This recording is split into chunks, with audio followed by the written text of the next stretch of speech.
Hello readers, welcome to my channel. Today I explain new poem Gitanjali number 50. Actually Gitanjali जो है 157 Bengali poems का collection है जो कि रविंद्रनाथ टैगोर ने लिखी थी. फिर उन्हें इंग्लिश में ट्रांसलेट करके ये 103 पोएम्स थी, मीन्स 103 पोएम्स थी. तो ये हम उसकी गीतांजलि की नंबर 50 पोएम पढ़ेंगे. Now let's know about the poet.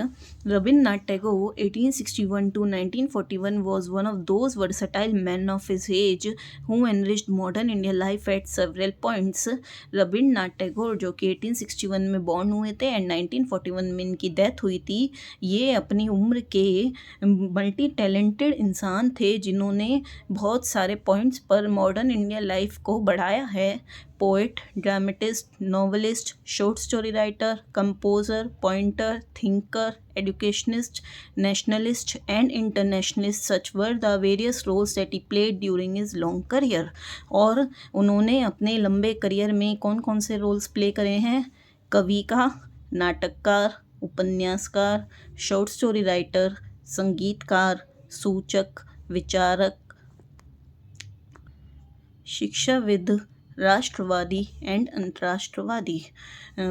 He was awarded the Nobel Prize in 1930 for his Geetanjali, और गीतांजलि के लिए उन्हें 1913 में नोबेल प्राइज़ भी मिला था. Now let's start the poem. I had gone a begging from door to door in the village path when thy golden chariot appeared in the distance like a gorgeous dream, and I wondered who was the king of all kings. यहाँ पर आई रविन्द्रनाथ टैगोर खुद को कह रहे हैं, वो एक भिखारी अपने आप को मान रहे हैं और वो कहते हैं कि मैं भीख मांगने के लिए गांव के रास्ते में घर घर भीख मांग रहा था. जब दाय मीन्स होता है तुम्हारा.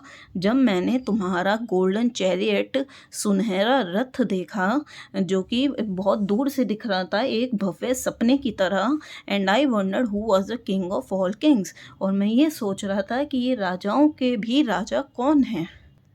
मीन्स यहाँ पर रविन्द्रनाथ टैगोर अपने आप को एक भिखारी कह रहे हैं और वो कहते हैं जब मैं भीख मांगने के लिए एक गेट से दूसरे गेट जा रहा था तो मैंने दूर से एक बहुत भव्य सा बड़ा सा रथ देखा, गोल्डन रथ देखा जिसमें एक राजाओं के राजा थे.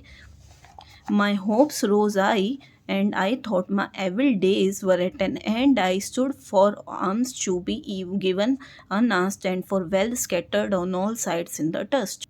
फिर वो कहते हैं कि वो जो रथ देखकर मेरी जो आशाएं थी बहुत बढ़ जाती हैं और मैं सोचता हूँ एविल डेज मीन्स जो उनके गरीबी के दिन थे, बुरे दिन थे, वो अब ख़त्म हो गए हैं. और मैं मुझे आमसाम्स मीन्स होता है भीख, दान. तो गिवन अनास्ट मीन्स होता है अचानक. तो मुझे जो दान है, जो भीख है, वो बिना मांगे ही मिल जाएगी क्योंकि वहाँ रथ के चारों तरफ जो धूल उड़ रही थी उसमें एक तरह से पैसा ही पैसा उड़ रहा था. The chariot stopped where I stood, thy glance fell on me, and thou camest down with a smile. I felt that the luck of my life had come at last.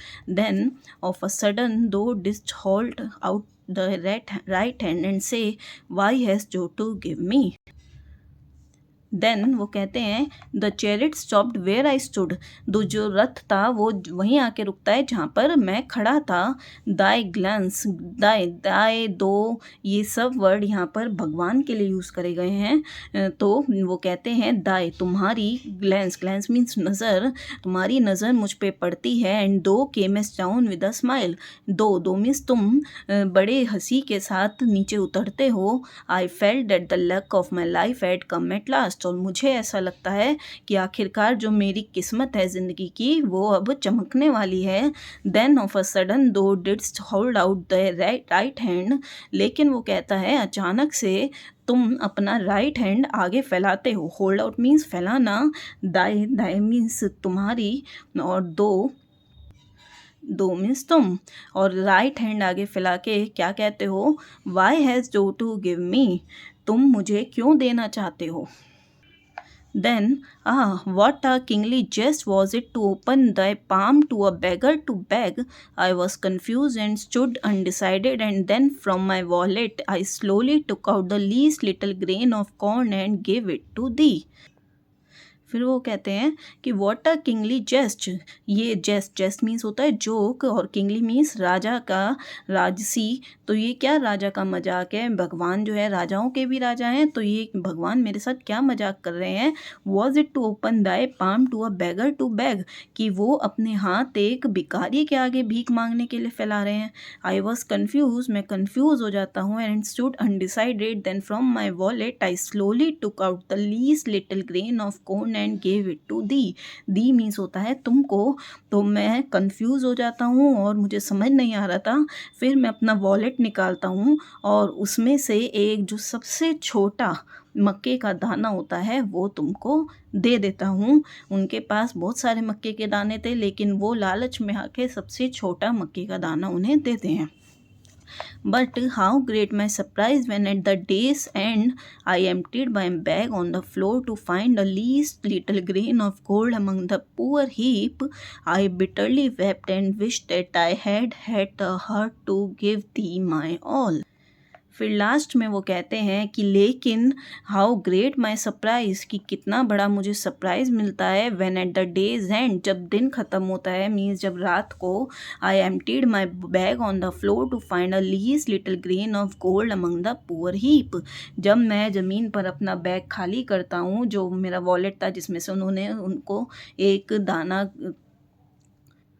Corn का दिया था, तो जब वो अपना bag खाली करते हैं तो उस पूरे कॉर्न के ढेर में एक छोटा सा गोल्ड का सोने का दाना निकला।